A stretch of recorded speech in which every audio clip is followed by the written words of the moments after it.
شہر اور آج کے اس عظیم الشان جلسے عام میں شریک جتنے بھی علماء کرام ہیں، عوام الناس ہیں، مختلف علاقوں سے دور دراز تشریف فرما ہمارے مسلمان بھائی اور بہنیں اور غیر مسلم بھائی ہیں، ان سب کو میں اسلام کا تحیہ السلام علیکم ورحمۃ اللہ وبرکاتہ۔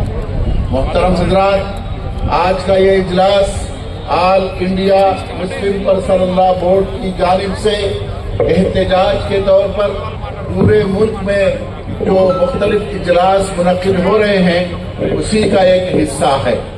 چونکہ سیکولر اور جمہوری رکھا گیا تاکہ اس ملک کے رہنے والے تمام شہریوں کے حقوق برابر ہوں، ہر شخص آزادی کے ساتھ زندگی گزار سکے، کسی کے درمیان بھید بھاؤ نہ ہو۔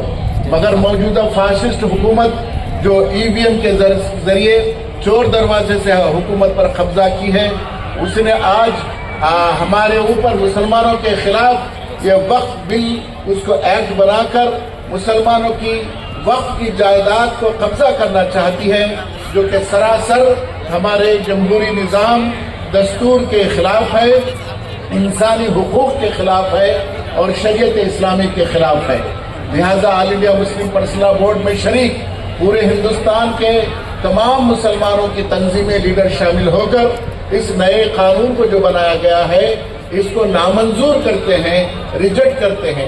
بعض لوگوں کو جس طرح میرے سے پیشتر مقرر نے کہا تھا کہ ملک کا دستور اتنا خوبصورت بنایا گیا ہے کہ چور سارے ملک کے چور مل کر بھی پارلیمنٹ میں آ جائیں، وہ اگر دستور کے خلاف قانون بنائے تو اس قانون کے خلاف کام کرنے کے لیے سپریم کورٹ موجود ہے، اور اگر سپریم کورٹ کے اندر چور داخل ہو جائیں، وہ اگر غلط فیصلے کریں تو اس کو روکنے کے لیے پارلیمنٹ موجود ہے۔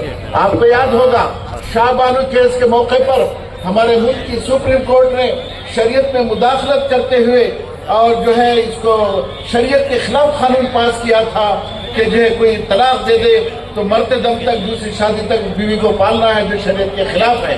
تو پھر پورے ہندوستان میں آل انڈیا مسلم پرسنل لا بورڈ نے مسلمانوں کی طرف سے زوردار آواز لگائی تو پارلیمنٹ میں بل رکھ کر اس سپریم کورٹ کے فیصلے کو بدلنا پڑا۔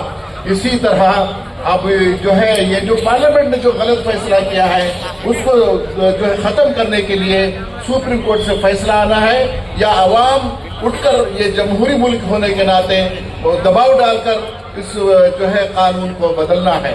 میرے بھائیوں، یہ جو گورنمنٹ ہے جو 44 جو ہے ترمیمات لے کر آئی ہے جو سراسر غلط ہے۔ یہ وقف جو جائیداد ہے مسلمانوں کی ہے، اگر کوئی دقت تھی تو مسلمانوں سے، ان کے لیڈروں سے، ان کے علماء سے بات کرنا تھا۔ ان سے بات کرنے کے بجائے وہ جو ہے اپنا قانون بنا کر ہم کو نافذ کرنا چاہتے ہیں، جو کہ سراسر غلط ہے۔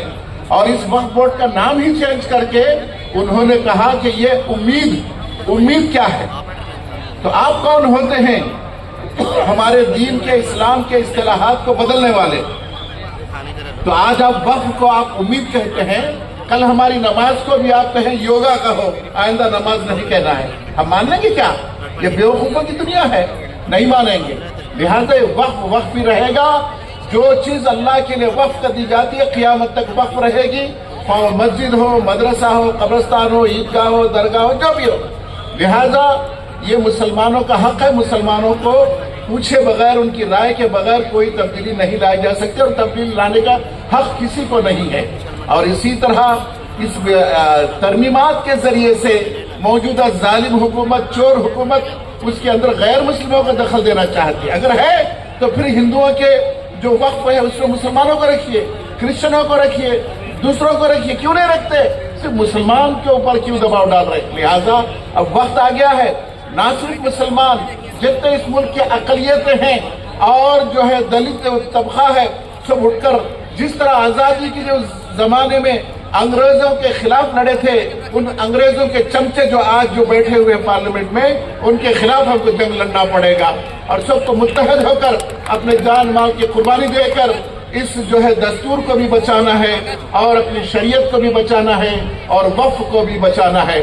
چونکہ یہ جو امینڈمنٹ بل جو لائے ہیں سراسر انڈین کانسٹیٹیوشن کے دستور کے خلاف ہے، لہذا آل انڈیا مسلم پرسنل لا بورڈ بلا تفریق مسلک و مذہب پورے ہندوستان کے مسلمانوں کا متحدہ ادارہ ہے، لہذا ہم کو اٹھ کے کھڑے ہونا پڑے گا اور اس جو ہے فرقہ پرست جماعت کو گدی سے بھی اتارنا پڑے گا۔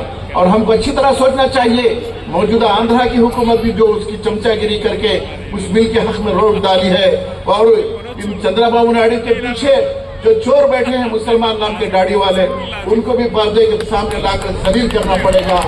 اور ہمیں اسی طرح اس حکومت کو بھی اور اس کو جس کی وہ چمچا گیری کر رہے اس کو گرا کر امن پسند، انصاف پسند اور جمہوریت پسند لوگوں کو اوپر لانا پڑے گا۔ میں شکریہ ادا کرتا ہوں کرنول کے ذمہ داروں کا جنہوں نے مجھے بات کرنے کا موقع دیا۔ شکریہ، السلام علیکم ورحمۃ اللہ وبرکاتہ۔